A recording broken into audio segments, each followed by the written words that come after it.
Jordan Kiss here on the Kings Broadcast Network. Post-game with associate coach Dwight Lee. 5-1 loss to the Bulldogs. Dwight, I don't know really how to sum up this game. Of course, a couple of penalty troubles, power play goals for Alberni. Some good chances offensively. Just really couldn't buy a goal tonight.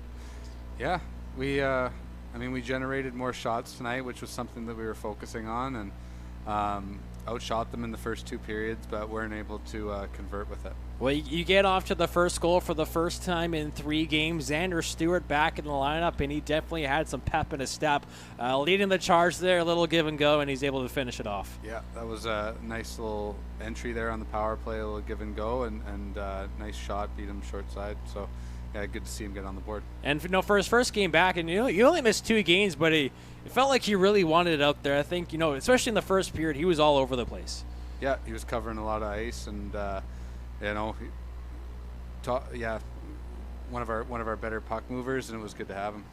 And then you go later in the period, they tie it on an odd man rush. A good play by Alberni with the pass there, and then you go to that power play goal from Hayden Stavrov, goes through all 4 penalty killers and dekes out Owen Crudale. That was definitely one that we can't be giving up those kind of goals. Got to be tougher holding that blue line, and I think that's a communication thing too. Like, somebody's got to communicate and step up and hold that line and force him to chip the puck, and we just kind of backed off, and he made a nice move and got around us, and I'm sure the visual from up top wasn't very good, him kind of going through our whole team, but definitely something we'll need to focus on. Then you go into the second, and again it is in a early power play goal against. This time it was a shot and a rebound, and I think just too much space down low. You're kind of outnumbered 2-1 on that penalty kill there. Mm-hmm. Yeah, they've got some good shooters. You mentioned Stavrov, and they were kind of working the top pretty good, and then they shifted to down low, and we weren't able to get kind of got outnumbered around the net there. But after that goal, I felt like the Kings played pretty good. They had a very strong second period.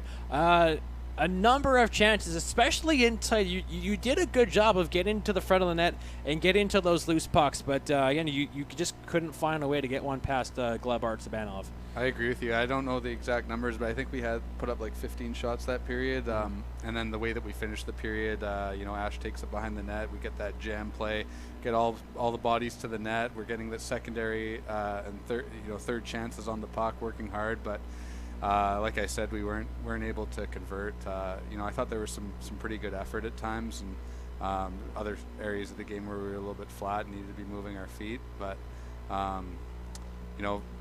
through the first 40, with the shots we generated, we should have put more on the board. And again, like any time we're kind of reviewing the game, you're looking at ways we can be better. So even just executing our passes and our shots and our plays down low could be a little bit sharper to get a better result. Third period, you're down 4-1. Bulldogs make it 5-1. You have that full 2-minute 5-on-3, but the third period, it just didn't seem like you had chances, but it really didn't seem like this Kings really had that determination in that third period. Is that the same feeling you had on the bench? Yeah, like that sort of killer instinct to sort of finish off those plays, and like we had that extended. I think it was a full 2 minutes of 5-on-3 there, and move it around the perimeter.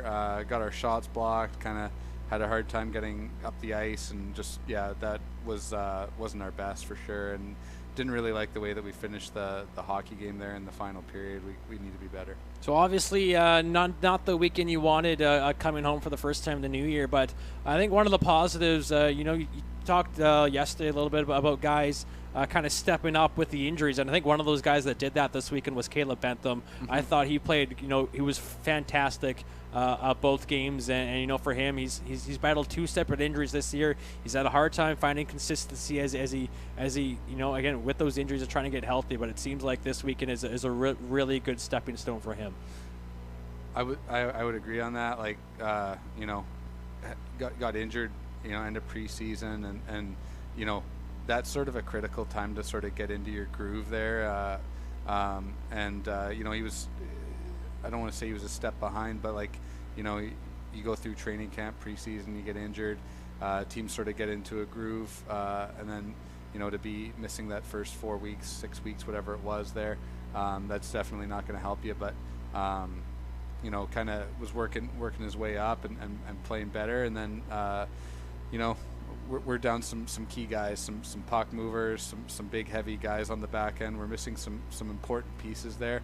And you know, Benny was a guy that, you know, another guy was Ash, that, you know, they had to step up and play some bigger minutes than normal, and I thought that they did pretty well, and you know, that's good for them to get that extra experience and extra ice time, and hopefully, you know, that this break here, it's huge for us.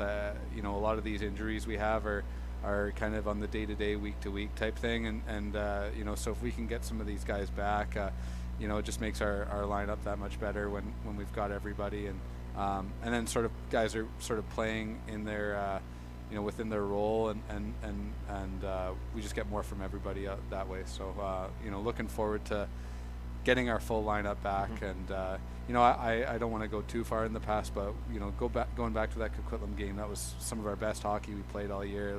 It looked a lot different than tonight.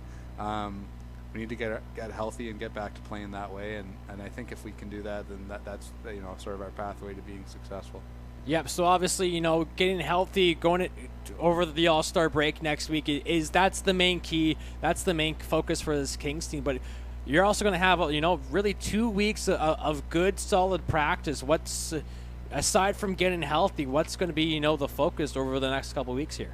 I mean, generally, like when you look at a weekly schedule, you're you know, you play Friday, Saturday, Sunday's a recovery day. You know, and then you've kind of got, you know, 4 days of practice with a morning skate on the Friday or a travel day on the Friday. So, you know, you kind of gotta, your focus remains on game prep for quite a bit of that week. But, you know, I think for this week, guys can spend a little bit more time in the gym, working on their strength and conditioning. We can work on some skills and some plays, and focus more on, you know, getting sharp and getting ready to execute, getting healthy, keeping our fitness level up, and even improving upon it. And then, you know, and then when we're kind of, as we get closer to those next set of home games there a couple weeks from now, we can start like kind of gearing back into like game prep and making sure we're ready to play well as a team. Now, this also is a Kings team that is a very young team. I think going into this weekend, the youngest team in the BCHL, and we see with a lot of these young guys, there's a lot of talent with these young guys. Some of them are still trying to figure it out here. But what's the challenge in working with a group that is so young? You can see the flashes of skill and the level of ability of some of the younger guys, and but it is challenging when you're kind of coming from a different environment where you might you know, you might have had a physical edge, and then you lose that physical edge, or you had foot speed that was sort of a difference maker for you, and then these guys are at this league are, you know, able to close on you and get back on you and get a stick on you, and you know, so it's an adjustment, and you know, it's a challenge, and you see it for anybody that advances up the levels of hockey. They, you know, you got to get you know, accustomed to, you know, playing against bigger, stronger guys, and I think that's a big thing for the young guys, and it's a challenge for, you know, you see it for anybody coming into junior hockey. It's to be able to do what you did, you know, at the U18 level in this environment. It's a different ball game. So, you know, finding ways to bring out your skill set and show it on, you know, on this ice in this environment is something that, you know, takes a little bit of time for some of the younger guys. And like I said, you see flashes of it, but and then the next thing is to try and be consistent with it. That's another challenge. And you know, so you've got a lot of younger guys going through that process, and you got to be, you know, it's a balance where you're you know, showing them what they need to do, but then also when you see them doing the right things, making sure that they know that they're doing the right things, so that they, you know, they continue to go back with it there. Well, no games next weekend with the All-Star Weekend in Penticton. Kings back at home January 26th and 27th as they take on the Nanaimo Clippers for 2 games. Dwight, always appreciate your time here post-game. We'll talk to you again, I guess, in a couple weeks. Yeah, thanks, Jordan.